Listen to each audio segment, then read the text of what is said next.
Aujourd'hui, il y a beaucoup de mises à jour intéressantes depuis la direction de Pokrovsk.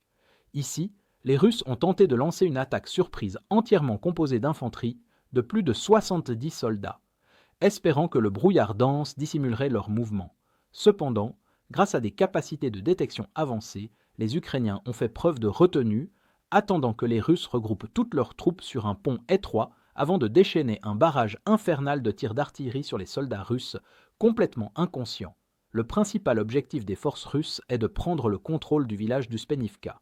Par cela, les Russes tentent de saper les positions ukrainiennes à Oudachny, d'ouvrir un nouveau vecteur d'assaut et de surmonter leur manque de progrès sur le flanc ouest de Pokrovsk. Prendre Uspenivka en premier leur permettra également de sécuriser le flanc de leur vecteur nord, réduisant ainsi le caractère risqué de leurs assauts en terrain découvert. Pour y parvenir, les Russes lancent des assauts d'infanterie pure pour déloger les défenseurs ukrainiens. Pour lancer leurs grandes attaques, les Russes essaient d'accumuler de grands groupes d'infanterie dans le village voisin de Novovassilivka, utilisant la proximité d'Uspenivka à leur avantage.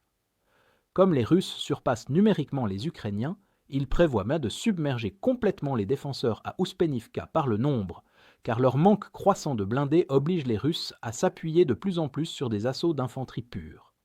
Pour éviter la détection ukrainienne, les Russes comptent également de plus en plus sur les conditions météorologiques brumeuses pour déplacer de petits groupes d'infanterie ensemble et accumuler lentement une force d'assaut beaucoup plus grande pour leurs attaques. Cependant, les Ukrainiens contrent intelligemment cette tactique russe en utilisant des drones équipés de caméras thermiques pour les moments où le brouillard devient trop dense pour voir à travers, car les signatures thermiques sont beaucoup plus visibles pendant un épais brouillard que ce qui peut être vu à l'œil nu ou avec une caméra normale.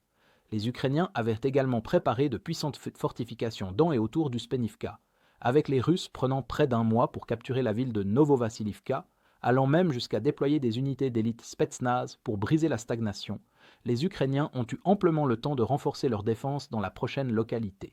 En plus de cela, l'attaque russe a été compliquée par une petite branche de rivière créant un terrain extrêmement marécageux entre Uspenivka et Novovassilivka, créant un seul point de passage sur lequel les Ukrainiens pouvaient concentrer leur feu que les Ukrainiens patrouillaient intensément avec leurs nouveaux drones de reconnaissance améliorés.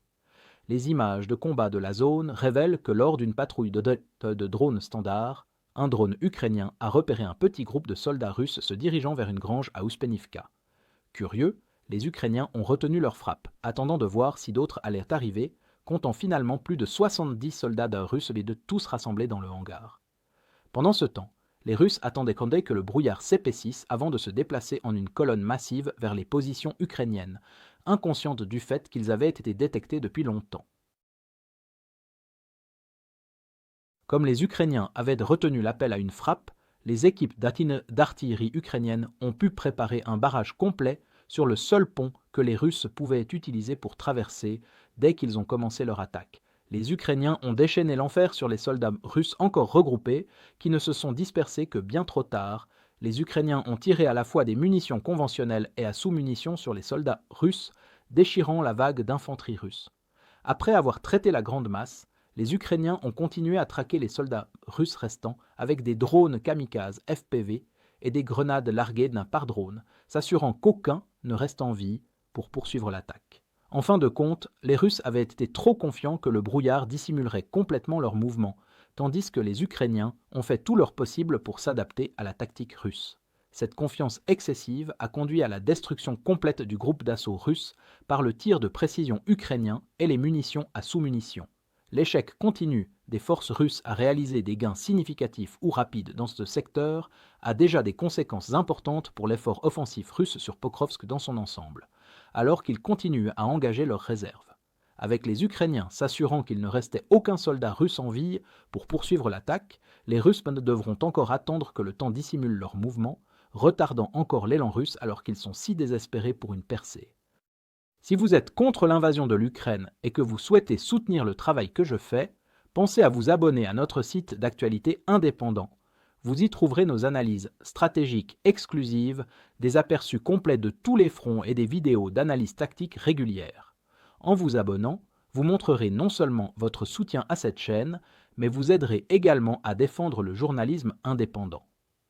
Le lien vers notre site est dans la description. Merci d'avoir regardé ce reportage et je remercie tous ceux qui ont décidé de nous rejoindre.